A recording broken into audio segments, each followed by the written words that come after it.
Mozambique is on the brink of chaos, with the final election results set to drop by Monday. Yes, by Monday. Tensions are skyrocketing in a country already rocked by 2 months of unrest. These 2 months of unrest have claimed 130 lives. That's right. 130 people have lost their lives. Now, if you thought your family's Thanksgiving was tense, this is a tense situation in the nation of Mozambique. There, 130 130. Jesus. Now that's a lot. Now that's a lot of people there. This is sad. This is a really, really sad. This is a really, really sad situation in Mozambique. Hey, now 130. 130. Let that sink in a little bit. 130. Not 18. No. Not 100.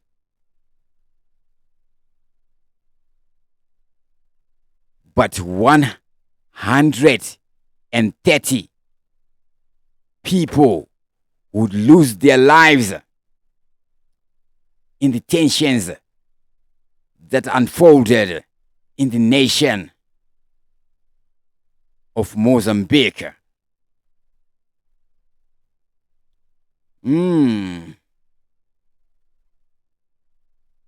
This is really sad.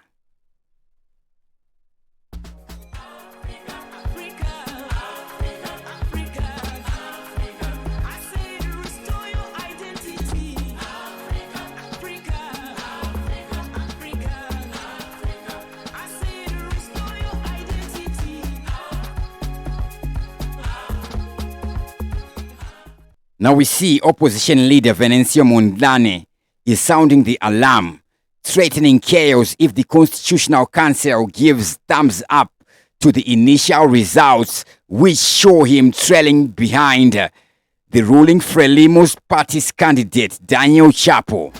Mondlane has been broadcasting from an undisclosed location, probably somewhere nice with a beach,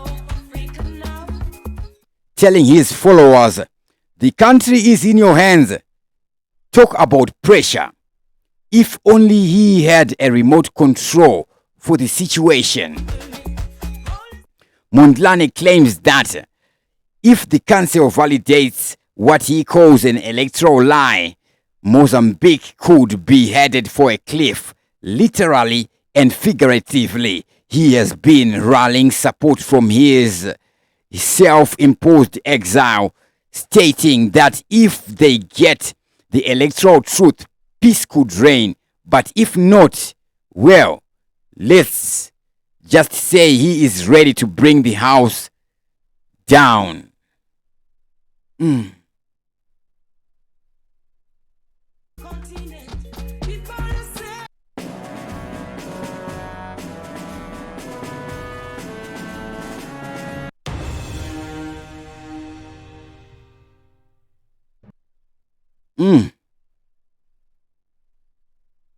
Meanwhile,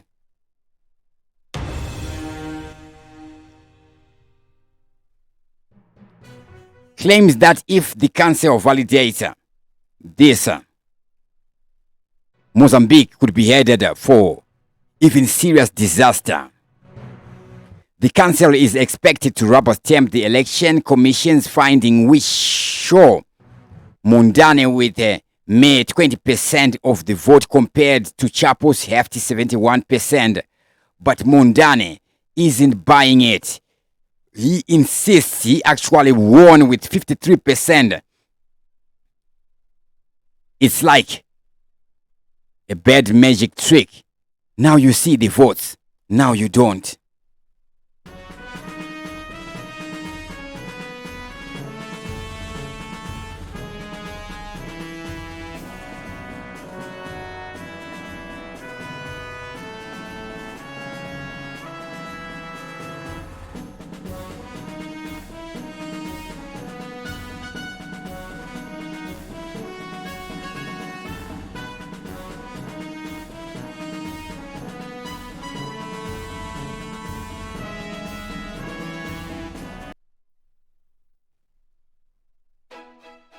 Protests have erupted across Mozambique, bringing cities to a standstill and even disrupting operations at major power plants.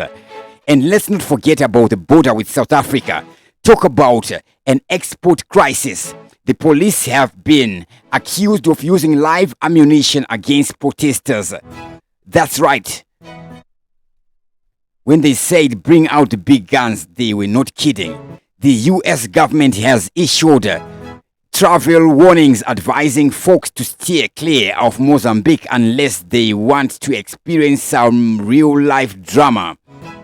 Mozal Aluminium, the country's largest industrial employer, is already making contingency plans for civil unrest.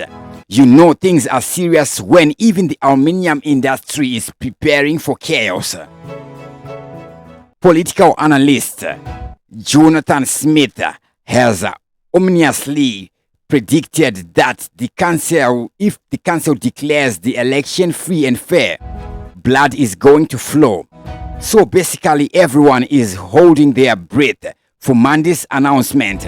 And as President Philippe Nyusi prepares to hand over after his two-term ends on January 15, Mondane believes Nyusi might use this escalating tension as an excuse to declare a state of emergency and cling to power.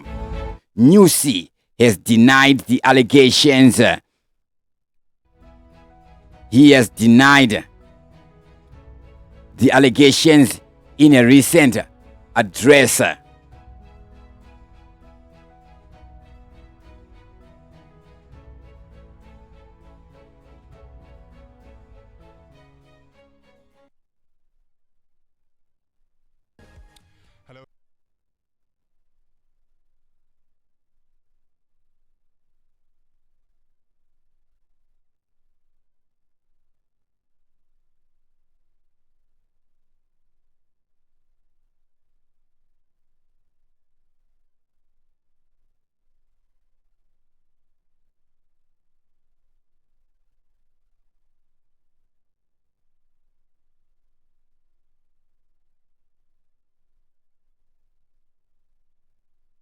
So we see Philip Nyusi make a video saying that he will hand over power to the next leader when his time does come.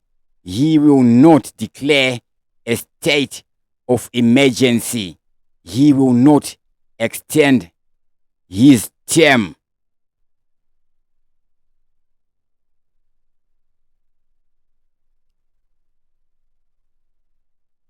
Now the Mozambique situation is a worrying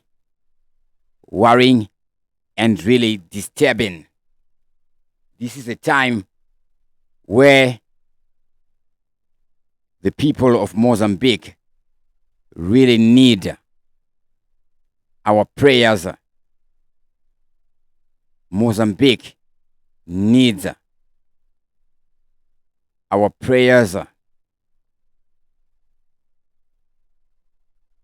Already 130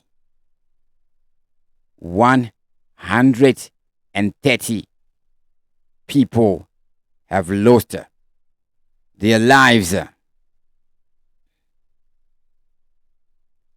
So time will tell whether it's gonna be peace or pandemonium on the horizon. One thing is for sure: Monday is going to be one wild ride.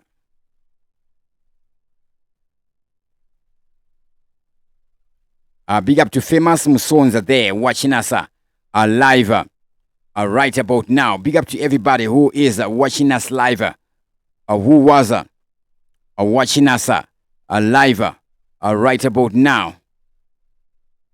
Now, before I sign out, I'm just going to go over some of the headlines in today's papers. What do we find? We see this one, Tagire Cash divides ZANU-PF. So we did cover something that is related to that. Then we see this one here.